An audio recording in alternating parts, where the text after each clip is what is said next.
আজকে শুটকি সেমাইয়ের জর্দা করব ঘি দিয়ে, চিনি, ফুড কালার। এই যে পানি বসাই দিচ্ছি, পানি উতরে এসছে, এগুলো দিয়ে দেব।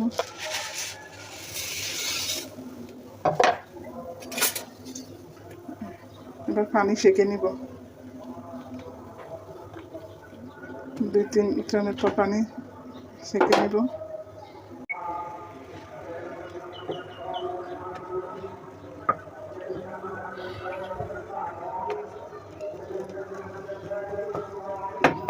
তিন 4 মিনিট হয়ে গেছে, এখন পানিতে সেঁকে নিব।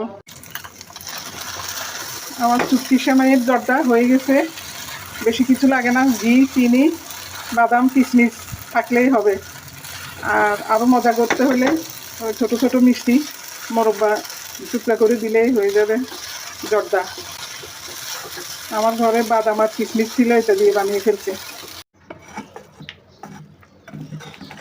একবারে ঝরঝরা হয়েছে।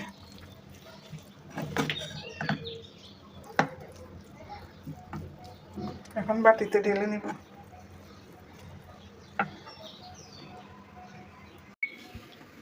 একটু বাটিতে নিয়ে নিছি, কেমন হয়েছে?